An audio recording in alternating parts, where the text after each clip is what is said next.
Good morning, good afternoon, good evening. Welcome to today's Caffeine for the Soul. Today I'm going to share this week's blog, and you can read it at michaelneill.org. And this is a slightly different version that was recorded live at the Creativity Weekend in Los Angeles.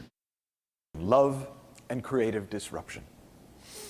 As we put the finishing touches on the logistics for next year's Supercoach Academy, I've been reflecting a lot on what makes a great coach great. What's the difference that makes the difference between pleasing and serving, between being helpful and being truly transformative? If you're not in the coaching world, this may seem a potentially interesting irrelevance. But if you're an entrepreneur, athlete, or artist trying to get more out of yourself, a leader trying to get more out of your team, or just a human being trying to get more out of your life, these distinctions are absolutely critical. How do we tap into more of our true potential for productivity, creativity, and innovation? How do we transform our relationship with fear so it neither holds us back nor propels us forward in directions we know in our hearts we don't really want to go? How do we ride the inevitable waves of failure and success we will meet in our life and, in the words of Rudyard Kipling, treat those two imposters just the same? Over the 26 years I've worked in this field, I've had the opportunity to be coached and mentored by some people I consider to be true geniuses at the art. I've spent hundreds of thousands of dollars for that privilege, but the best of the best have impacted my life in ways that no amount of money could truly compensate for. I've also coached and mentored a new generation of coaches, some whose names are already well known in the coaching arena, and others who are quietly impacting the world, being passed from client to client and company to company on reputation alone. Here's what I've come to see so far. The two things that the truly great coaches I've known and worked with over the years have going for them are an unconditional love and care for the people they work with, and a willingness to be a disruptive force in their lives. 1. What's love got to do with success? I have been loved, nurtured, and cared for throughout my life. My parents never let me doubt their love for me. My friends were unconditional in their friendship. My teachers unwavering in their support when I was going through the worst of my mental issues at university. I was held and rocked by a nurse whose name I never did find out in the midst of a 24-hour crying jag until my own strength and well-being returned. When my father died, an angel who worked for an airline I wish I could remember somehow managed to get me from London to Boston without a penny to my name or a functional brain cell in my head.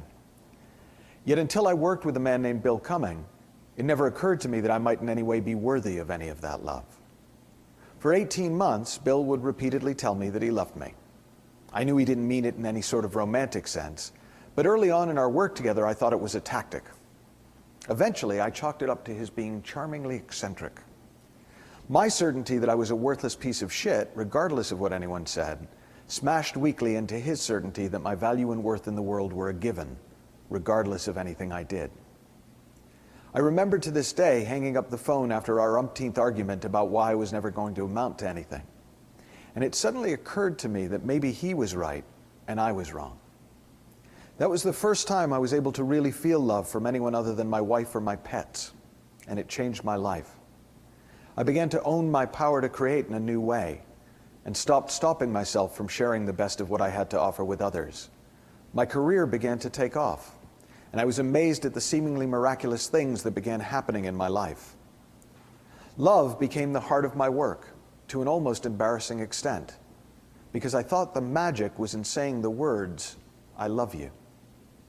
One of my early apprentices, Ali Campbell, was about to head back from one of our sessions to his home in Glasgow when he asked me in all seriousness if transformative coaches often got punched by their clients early on in their work together.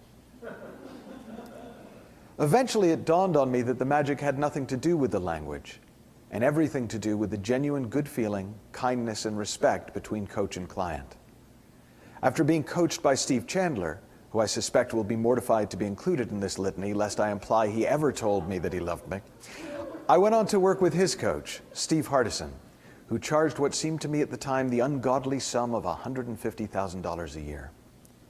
While I found my sessions with Hardison incredibly uncomfortable, more on that in a minute, I got within 5 minutes that this guy would take a bullet for me.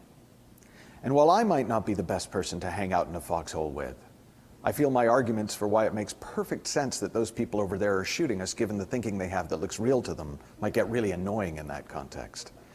I know from my own clients that the reason they care about how much I know is because they never question how much I care. 2, poking the bear. There's a joke that's been doing the rounds for years about a radio exchange between an American naval vessel and a Canadian crew. Please divert your course 15 degrees to the north to avoid a collision. Recommend you divert your course 15 degrees to the south to avoid a collision. This is the captain of a U.S. Navy ship. I say again, divert your course. No, I say again, you divert your course. This is the aircraft carrier USS Lincoln, the second largest ship in the United States Atlantic Fleet. We're accompanied by 3 destroyers, 3 cruisers, and numerous support vessels. I demand that you change your course 15 degrees north, that's 15 degrees north, or countermeasures will be undertaken to ensure the safety of this ship. This is a lighthouse. Your call. According to Wikipedia, creative disruption is a term used to describe the value of instituting challenge, disruption, within a business to break old corporate habits. This disruption is instituted by the institution itself or its management and requires the business to adapt and improve its business model so that it can better succeed. Creative disruption helps a business gain a competitive advantage by seeking tipping points for improvement before competitors replicate and/or improve upon the business model. When individuals or teams are stuck in their habitual thinking, they can often come across like the captain of the ship, blindly arguing for their unwittingly self-created limitations and trying to blast through them with brute force and bluster. There's little room in their lives for insight or innovation, as all their energy is spent in maintaining their defenses against both real and imaginary challenges to their certainty. As a coach, part of my job is to wake them up, both to the illusory nature of the very problems they've hired me to help them solve, and to the reality of the incredible creative resources and power they have inside them. I call this poking the bear, because when someone's ego gets challenged, it often growls back at you like an animal being prodded out of premature hibernation. All great coaches are willing to poke the bear, to take on their clients' most dearly held illusion about how life works and what they can or can't do about it. They do this knowing that when the beast of the ego wakes up to its own true nature, it's transformed into the beauty of the awakened soul.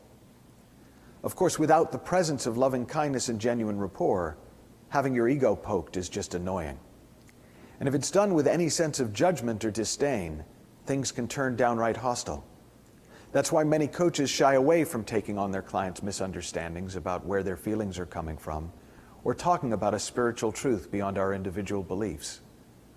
In my experience, some great mentors and coaches, like Steve Chandler, Robert Holden, and Aaron Turner, mitigate their creative disruption with humor. Others, like Kathy Casey, Elsie Spittle, and George Pransky, mitigate it with an utter lack of guile, a total absence of personal agenda beyond the client's own well-being. As one corporate client once said about working with Kathy, "At first, we really wanted to have a go at you for what you said to us, but after a while, it felt like kicking a puppy." Still others, like Steve Hardison, Byron Katie, and Garrett Kramer, don't seem to mitigate their bear poking at all. They've just found a way to say what they say and not take their clients' reactions to heart. For most of us, it's an odd kind of a catch-22. On the one hand, we really do want our lives, businesses, and relationships to transform. On the other hand, we don't really want to have to change anything about what we think, say, or do in order to experience the transformation. So as transformative coaches, it's on us to create sufficient rapport with our clients that they're willing to be disrupted and experience the benefits of unleashing the power within. Rapport in this sense isn't a trick of body language. It's a description of the knowing that someone genuinely has your best interests at heart, the competence to guide you through the rocky stretches of the journey, and the willingness to see the process all the way through to its inevitably happy ending. With all my love, Michael. Have fun, learn heaps, and I'll talk to you soon.